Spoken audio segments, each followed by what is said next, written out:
Hey everyone. So today we're going to finish up our discussion of different types of governments and their responses to terrorism. And today we're going to focus particularly on governments that have to deal with secessionist movements. So this includes both democratic and authoritarian governments, but we're going to lump those together and talk about them at the same time while we're discussing secessionist movements that um, engage in terrorist acts, secessionist movements that get labeled as terrorist by various governments. So that's what we're going to be focusing on today. Right in. So we need to get an idea of what secession is before we can start our real discussion about secessionist movements and terrorism. So secession is the process of a territory or nation breaking away from an already existing country to form a new country. So we think about here the term nation, we think about this as a group of people with a shared identity. So what we're thinking about here is we're thinking about groups of people within particular countries that want to break away and form their own independent countries. So I think looking at a map to get a real understanding of nations, how national, the border of nations and the border of states, countries, doesn't always line up perfectly, can give us an understanding how we can start to see how secessionist movements can emerge, and then we'll start to build and look at how this can lead to the emergence of terrorist organizations. So, start out here. This is a map of Europe. Many of you are probably familiar looking at this. Looks very familiar to what you're used to seeing when you look at a map and you see European countries. Well, this map doesn't perfectly line up with what we would say different groups of people, in another way, different nations. So we could think of nations also in terms of ethnic groups, perhaps, or racial groups. But in this case, we're going to think about ethnic groups. When we look at a map that's a Europe of nations, Europe of ethnic groups, it looks a lot different than the boundaries, just to go back, that we see here of European states. So we can see here that many European countries are made up of a number of different nations, a number of different ethnic groups. And what I really want to emphasize first and foremost is that just because you have a country made up of different ethnic, racial, religious groups, cultural groups, does not mean you're ultimately going to end up in a situation where you have political violence, you have terrorism, you have conflicts. There are plenty of nations that are made up of various racial ethnic groups that don't have terrorism as a problem, don't have political violence as a problem. But we're just going to be focusing on those where when these groups exist, these various nations exist within a particular country, within these defined boundaries of these various countries, but they want to form their own countries, it can ultimately lead to violence. So a few of them that we'll be just talking about as examples today we can talk about the Basque Country in Spain. We've mentioned the Basque Country and their terrorist organization, the ETA, has long wanted to and violently sought the independence of Basque Country from Spain. We've talked about Northern Ireland.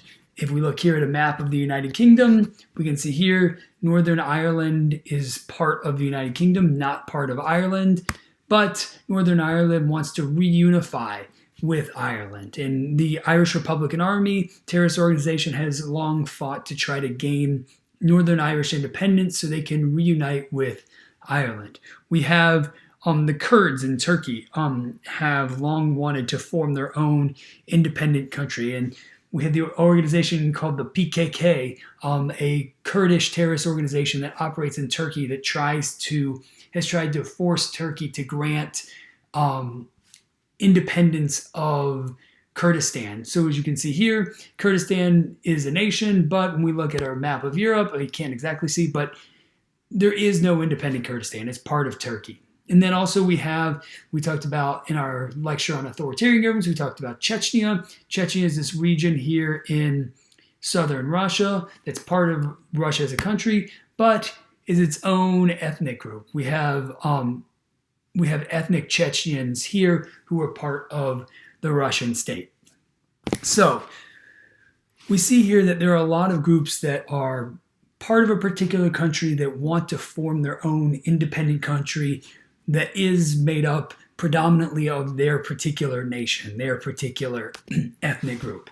And so here again, we can see where we have active secessionist movements around the world. So some of them are violent, some of them are nonviolent. Like we have in Canada, currently the province of Quebec, the only French-speaking province in Canada, they have long wanted, many people in Quebec have long wanted independence from Canada to form their own country. They used to have violent movements in the 60s and 70s. They've largely turned to peaceful means of trying to achieve their independence. In the United States, we still have people who want the independence of Texas or the independence of the Pacific Northwest.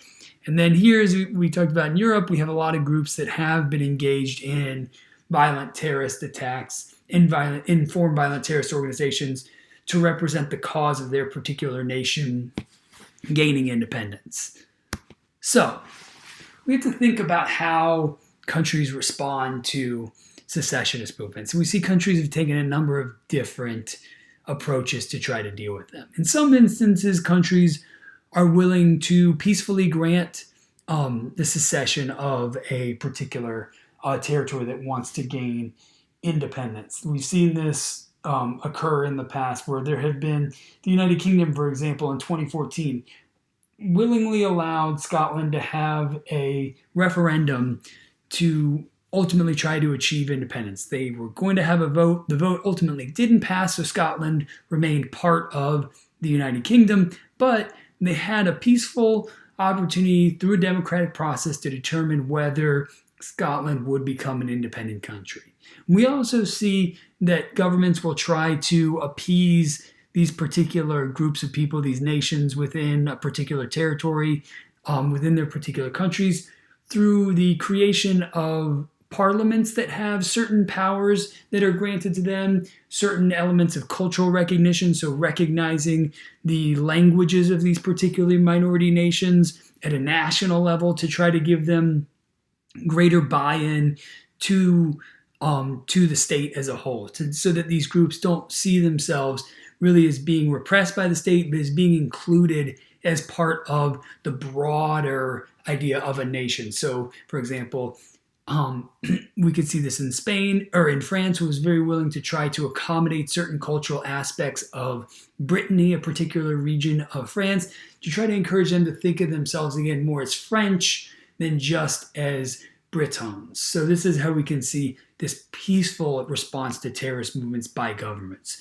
But governments are also willing to violently repress terrorist organizations or violently repress movements for independence.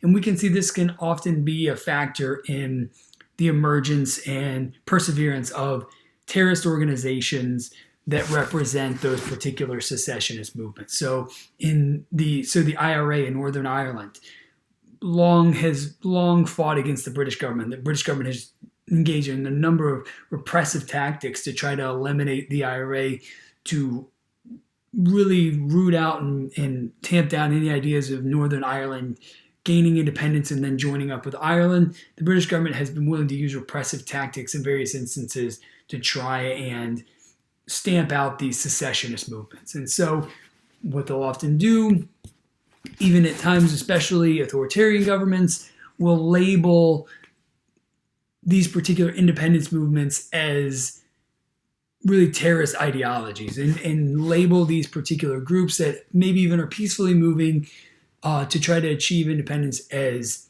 terrorists. So this gets to our first discussion question. Discussion question 1. Should governments grant independence to nations that want to secede? Why or why not? Again, discussion question 1. Should governments grant independence to nations that want to secede? Why or why not? So your reading really focused on this issue of labeling secessionist movements as terrorists. And this is something I want to dig into just a little bit more here and think about the advantages and disadvantages for governments doing this. So your reading talked about how the Russian and Turkish governments were able to effectively label Chechen and Kurdish groups as terrorists, these groups that wanted independence from Turkey and Russia respectively. but that there wasn't as effective technique by the Serbian government. So we have currently Kosovo as a country in the Balkans in Europe down here, was formerly part of Serbia and has since gained independence. And the Serbian government tried to label the KLA, the main group trying to push for Kosovoan independence, as terrorists. So why do these governments label these secessionist movements as terrorists? Well, I think that there's a couple advantages to it. One, it allows them to frame the opposition negatively. Governments are able to perhaps control the narrative in the press more than these particular organizations, groups that want to push for independence. So by labeling them terrorists, it can create a national frame of individuals who consume media to think about these groups as terrorists. So it frames them negatively, delegitimizes their cause, as well as it justifies the use of extreme force. And especially after the U.S. really tried to take up the cause of fighting terrorism internationally after 9/11, a lot of countries really tried to label groups as terrorists because it was seen as a justification for the use of extreme force. So it allows countries to perhaps ramp up the actions they're willing to take against these particular movements by lumping them in with other terrorist organizations. But there are also disadvantages. Some of those are what we would consider the appearance of false branding. So if governments are labeling groups as terrorist organizations and they really have no demonstrated actions of engaging in terrorism and no demonstrable means of targeting civilians, engaging in attacks, well, it starts to discredit the government's claim that they're terrorists and perhaps even aids their cause by showing the government as lying about the particular group, perhaps even then building support in a particular region for independence where perhaps certain individuals, perhaps they lived in Kosovo. They were Kosovoan, but they didn't necessarily support Kosovoan independence. Well, when the Serbian government labels the KLA as terrorists, when people know that the KLA are not terrorists, this allows them to start to distrust the Serbian government, and perhaps builds up and allows a greater number of individuals to come around to supporting the cause of Kosovoan independence. And it also doesn't ultimately guarantee a solution. By labeling them terrorists, trying to justify the use of extreme force, it doesn't mean that countries are actually going to be able to root out these groups. And so again, this is this fine line where we do have plenty of instances where these secessionist movements do engage in violence, extreme tactics like the PKK in Turkey. But we also have instances of like the KLA in Serbia, who really seem to be a legitimate, peaceful independence movement that got labeled as a terrorist organization, which ultimately backfired on the Serbian government. So to conclude, I want to give you your second discussion question here, and that is, do you think labeling secessionist movements as terrorists is a good decision for governments? Why or why not? Again, discussion question 2. Do you think labeling secessionist movements as terrorists is a good decision for governments? Why or why not? So again, think about this lecture when you're trying to answer that question. Think about the readings, and I look forward to talking to you again soon.